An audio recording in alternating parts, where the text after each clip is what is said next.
আসসালামু আলাইকুম, সবাই কেমন আছেন? আশা করি অনেক বেশি ভালো আছেন। আমিও আলহামদুলিল্লাহ ভালো আছি। কিছুদিন আগে আমি একটা পোস্ট দিয়েছিলাম যে কেউ একজন ব্যক্তি আমার অনুমতি ছাড়া আমার ২ টা ছবি তার নিজের পেজে ইউজ করছে। অ্যান্ড ফার্স্টে আম্মু লক্ষ্য করেনি যে মানে লাল বালতি তো সবারই থাকতে পারে। লাল বালতির মধ্যে আমের ছবি ছিল, মানে ওই ছবি তোলা ছিল, তো আম্মু লক্ষ্য করেনি অত বেশি। কিন্তু তার পরের দিন আমার আম্মুর হাতে তোলা যে আমের ছবি ছিল, যে আম্মুর কয়েকটা আমের থোকা ধরা সহ আম্মুর হাতের ছবি, মানে কত বড় সাহস, ওই ছবিটা তার নিজের প্রোফাইলে দিয়েছে। অ্যান্ড এটা দেখার পর আমি সাথে সাথে, মানে হচ্ছে একদিন পর আমরা দেখতে পেরেছি, অ্যান্ড একদিন পর সাথে সাথে আমি কমেন্টে বলেছি যে যত দ্রুত সম্ভব আমার ছবিটা ডিলিট করেন। আপনি কোন সাহসে আমার ছবিগুলো আমার অনুমতি ছাড়া পোস্ট করেছেন?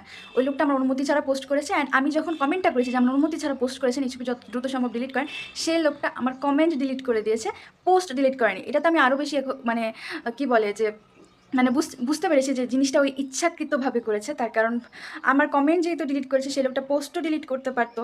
তো অবশ্যই আজকে সে পোস্ট ২ টা, গতকালকে একটা পোস্ট ডিলিট হয়েছে আর আজকে সকাল ৬টার সময় একটা পোস্ট ডিলিট হয়েছে ফেসবুক থেকে। অ্যান্ড এরকম যারা করছেন, অন্যের ভিডিও বা ছবি যারা শেয়ার করছেন, সবাইকে সতর্ক করি, নিজের প্রোফাইলেরই ক্ষতি করছেন। কারণ মানুষের সামনে গেলে বা নাও যাক, অন্য কোনোভাবে মানুষের ১-২টা, শুধু একটা আইডি না, অনেক কটা আইডি, আপনি এক আইডিতে ব্লক দিয়ে রাখবেন যাতে তার কাছে না যায়, হাজারটা আইডিতে দেখতে পারবে। তো যখনই তার সামনে যাবে তখনই সে ব্লক দিবে। অ্যান্ড ব্লক কী দিবে? যে কপিরাইট দিবে। আচ্ছা, তো তখনই আপনাদের চ্যানেলের সমস্যা হবে। এখন তো বেশি দিন সময়ও লাগলো না। এই ২-৩ দিনের মধ্যে আমার কাজটা কমপ্লিট হয়ে গেল। তাই আমি ফার্স্টে বলেছি লোকটাকে, সতর্ক করেছি। লোকটা মনে করেছে আচ্ছা কী বা করবে? মানে কমেন্টটা ডিলিট করে দিয়েছে। তো আমারই আছে যে ফার্স্ট টাইম যেহেতু এই ধরনের ঘটনা হচ্ছিল, তো একটু আর কি, মানে কি বলে, একটু মানে ভয় বা সন্দেহ যেটা হয় যে যেভাবে করছি সেভাবে আদৌ ঠিক হচ্ছে কিনা বা আদৌ এটা হবে কিনা। তো ফার্স্ট টাইম যেহেতু, তাই একটু ভয় লেগেছিলো। কিন্তু যখন জিনিসটা ডিলিট হয়ে গেল, ফেসবুক নিজে যখন জিনিসটা ডিলিট করে দিল, তো এখন সাহস অবশ্যই অনেকটা বেড়েছে। আর ভিডিও নিয়ে কিছু তো কেউ করতেও পারবে না, ভিডিওর কিছুই করতে পারবে না। আর যে ছবি বা টেক্সট বা স্টোরি নিয়ে যেটা একটু সন্দেহ ছিল, সেটা নিয়েও এখন সন্দেহ কেটে গেল। তো আপনারাও লক্ষ্য রাখবেন। তো একটা পোস্ট দিয়েছিলাম, সেখানে সবাই কী করছে, গুড মর্নিং, গুড আফটারনুন এই ধরনের কমেন্ট করছে। মানে একটা পোস্ট দিয়েছি যে কেউ আমার ছবি নিয়ে তাদের পেজে দিচ্ছে, একটু আপনারা পোস্টটা দেখে কমেন্ট করেন।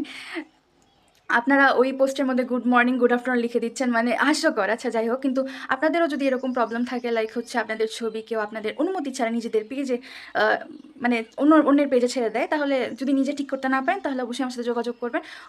মেসেঞ্জারে নক দেওয়ার দরকার নেই, কারণ মেসেঞ্জারে আমার খুব বেশি দেখা হয় না। তো ফার্স্টে কমেন্টে জানান, পরে দেখা যাবে।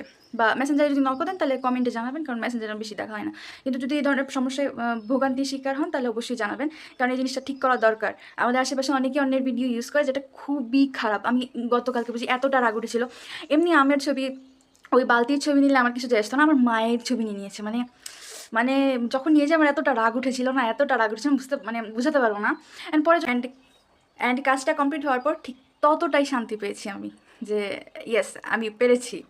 তো এই ধরনের এখন আর কোনো চিন্তা নেই। এখন চেষ্টা করে দেখতে পারেন, কারো যদি চায় আমার ছবি নেওয়ার, পরে কপিরাইট দিয়ে আপনার পেজেরই ক্ষতি হবে।